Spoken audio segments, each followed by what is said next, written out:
Satyabama Institute of Science and Technology, Chennai and Sri Perumbudur. நம்முடைய பத்திரிகையாளர் D Ramakrishnan அவர்கள் நம்முடைய இணைந்திருக்கிறார். அவரிடம் பேசலாம். வணக்கம் திரு ராமகிருஷ்ணன். இன்னும் 5 நாட்களாகியும் அமைச்சர்களுக்கான துறைகள் ஒதுக்கப்படல. முதலமைச்சரோட துறைகள் என்னென்ன அப்படிங்கறதும் இன்னும் நமக்கு தெளிவா தெரியல அப்படிங்கறத பாக்குறோம். இது எப்படி பாக்குறீங்க? இந்த தாமதம் ஏதாவது விளைவுகளை ஏற்படுத்துமா?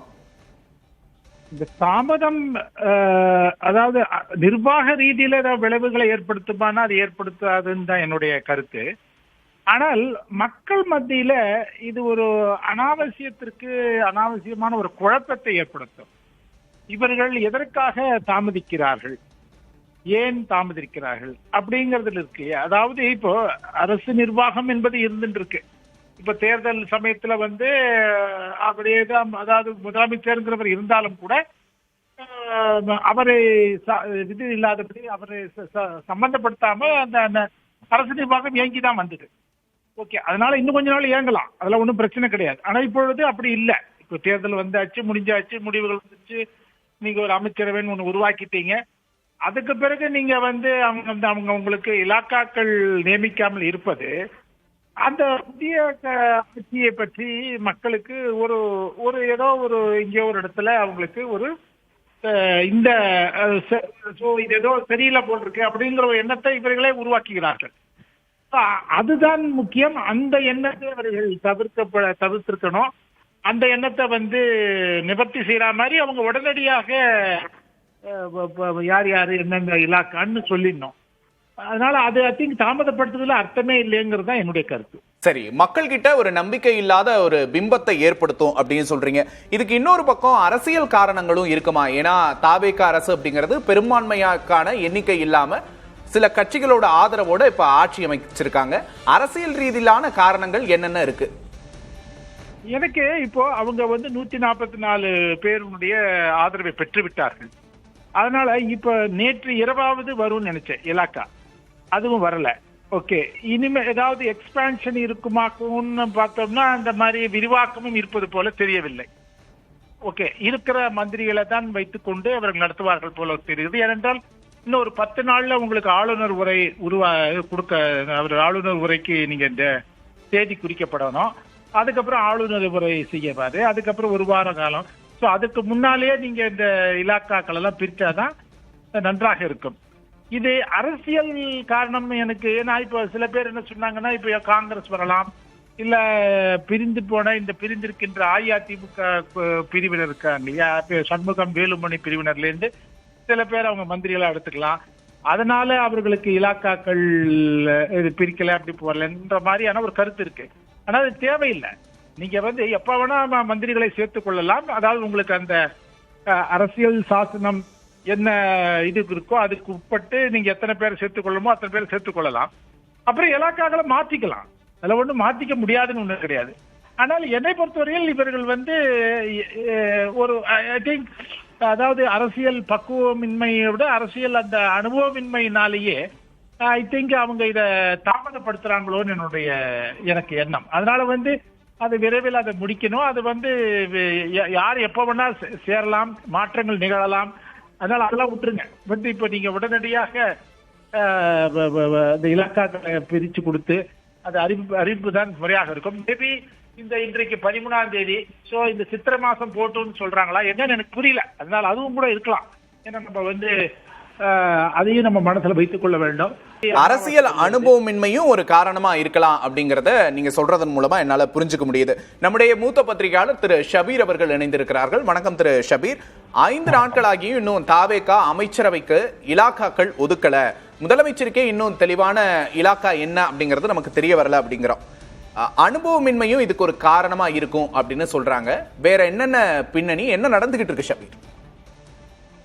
முதலமைச்சர் புதிதாக பொறுப்பேற்று இருக்கிறார். புதிய அமைச்சர்கள் எல்லாருக்குமே பெரிய அளவுக்கு ஒரு ப்ரீவியஸ் கவர்னன்ஸ் எக்ஸ்பீரியன்ஸ் அப்படின்றது இருந்ததல்ல. சோ யாருக்கு எந்த இலாக்கா ஒதுக்க வேண்டும், யாருக்கு எந்த இலாக்கா ஒதுக்கினால் சரியாக இருக்கும், அதே போல அந்த இலாக்காவுக்கு எந்த அதிகாரிகளை நியமிப்பது அப்படின்ற எல்லா விஷயங்களையும் பார்த்து அதை அப்பாயிண்ட் பண்ணும் அப்படின்றதுக்காக எனக்கு கிடைத்த தகவல் பிரகாரம் இந்த இலாக்காக்களை ஒதுக்குவது, அதே போல யாருக்கு எந்த அமைச்சரவை கொடுப்பது, யார் அமைச்சரவையில் வருவது, போன்ற பல்வேறு விஷயங்களை முதலமைச்சர் மட்டும்தான் அதை வந்து முடிவு செய்கிறார். வேற யாருடைய தலையீடும் அதில் இல்லை. முதலமைச்சருடைய முடிவு என்பது இறுதியானது அப்படின்ற அந்த ஒரு இடத்துலதான் வந்து இந்த விஷயங்கள்லாம் வந்து தொடர்ந்து நடந்து கொண்டே இருக்கிறது அப்படின்னு பாக்குறோம். நாம முதல்ல பாத்தீங்கன்னா உங்களுக்கு இப்ப திமுக அரசாக இருந்தாலும் சரி, அதிமுக அரசாக இருந்தாலும் சரி, ஏற்கனவே யாரு கேபினெட்ல வரப்போறாங்க அப்படின்றதெல்லாம் வந்து அவங்க ஆல்ரெடி டிஸ்கஸ் பண்ணிடுவாங்க. டிசைட் பண்ணிட்டு இது எல்லாமே ஒரே நாள்ல முடிஞ்சிடும். அதே போல உங்களுக்கு இந்த ஸ்வேரிங் இன் செரமனி நடந்ததே வந்து கவர்னர்கிட்ட போய் அவங்க கடிதம் கொடுக்கறாங்க. அடுத்த நாள் மாலை 6 மணிக்கு கடிதம் கொடுக்கப்படுகிறது.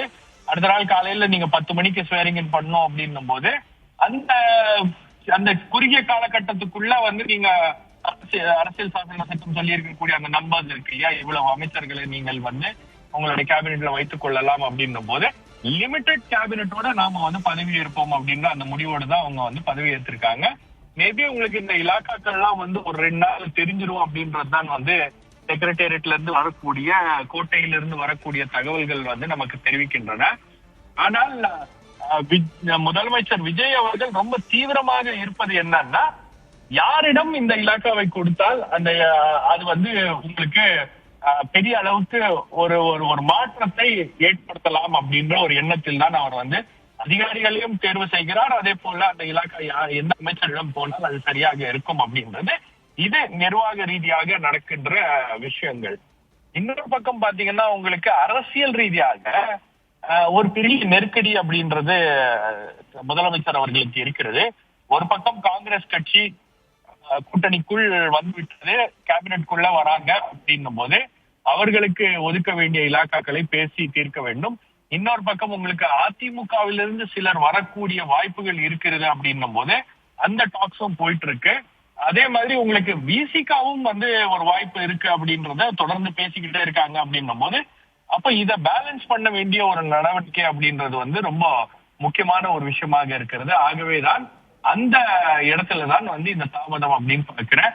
ஏன்னா அடுத்து வரக்கூடிய அறிவிப்பு அப்படின்றது வந்து ஒரு ஃபுல் ஃபிளெஜ்ட் கேபினெட் இருக்கணும், ஃபார்மேஷன் இலாக்காக்கள் ஒதுக்கி ஒட்டுமொத்தமாக ஒரே ஸ்ட்ரோக்ல ஒரே மூவ்ல அதை முடிக்கிறது அப்படின்றதான் வந்து அவர்களுடைய திட்டமாக இருக்கும் அப்படின்னு நான் எதிர்பார்க்கிறேன். சோ அந்த அடிப்படையில தான் வேலைகள் நடந்து கொண்டு இருக்கிறது. இன்னும் ஓரிரு நாட்கள்ல நமக்கு வந்து யாருக்கு எந்தெந்த இலாக்கா ஒதுக்கப்படுகிறது, மேலும் வந்து யார் யாரெல்லாம் அமைச்சர்கள் ஆகிறார்கள் அப்படின்ற அந்த தகவல்கள் எல்லாம் வந்து நமக்கு இதுக்கப்புறம் தான் வரும். ஏற்கனவே அந்த லிஸ்ட் எல்லாம் ப்ரிப்பேர் பண்ணப்பட்டு சில கரஸ்பாண்டன்ஸ் வந்து ராஜ்பவனுக்கும் போயிருக்கிறதாக தகவல்கள் இருக்கிறது. சோ அது எந்த காம்போசிஷன்ல வரும், அதை எப்படி வந்து இவங்க பிளான் பண்ணி பண்றாங்க, மேலும் யார் யாரெல்லாம் வந்து அமைச்சர்களாக வருவாங்க, அவங்களுக்கு என்ன இலாக்காக்களை ஒதுக்குவது அப்படின்றதெல்லாம் வந்து ஒரு ஃபுல் ஃபிளெஜ்ட் முடிவா இருக்கும் அப்படின்றதுதான் வந்து தற்போது வரை இருக்கக்கூடிய ஒரு நிலவரமாக இருக்கிறது. நாம் கேள்விப்படுற விஷயங்கள் இப்படிதான் இருக்கிறது. இதுல டிலே அப்படின்னு பாத்தீங்கன்னா இந்த டிலேனால அட்மினிஸ்ட்ரேஷன்ல ஒரு பெரிய பாதிப்பு வருமா அப்படின்னா என்னை பொறுத்த வரைக்கும் வந்து இந்த டிலேனால ஒரு பெரிய பாதிப்பு அப்படின்றது இருக்காது. ஏன்னா எல்லா டிபார்ட்மெண்ட்ஸ்க்கும் வந்து செக்ரட்டரிஸ் இருக்காங்க. அந்த டிபார்ட்மெண்ட் வந்து உங்களுக்கு ஒரு ஆட்டோ பைலட் மோட்ல அது ரன் ஆயிட்டே இருக்கும். பட் முக்கியமான டிசிஷன்ஸ் எடுக்கிறதுக்கு உங்களுக்கு வந்து பெரிய அளவுல ஒரு குழப்பம் அப்படின்றது இருக்காது. காரணம் என்னன்னா உங்களுக்கு இலாக்காவுக்கு அமைச்சர் இல்லை என்றாலும் இப்போ ஃபார் எக்ஸாம்பிள் வந்து ஸ்கூல் எஜுகேஷன் டிபார்ட்மெண்ட்டோ அல்லது உங்களுக்கு வந்து ஹையர் எஜுகேஷன் டிபார்ட்மெண்ட் அல்லது முனிசிபல் அட்மினிஸ்ட்ரேஷன், இந்த டிபார்ட்மெண்ட்ஸ்ல ஒரு மிக முக்கியமான முடிவு எடுக்க வேண்டிய ஒரு கட்டாயம் என்பது இருக்கிறது அப்படின்னா ஆப்வியஸ்லி உங்களுக்கு செக்ரட்டரிஸ் இருக்காங்க.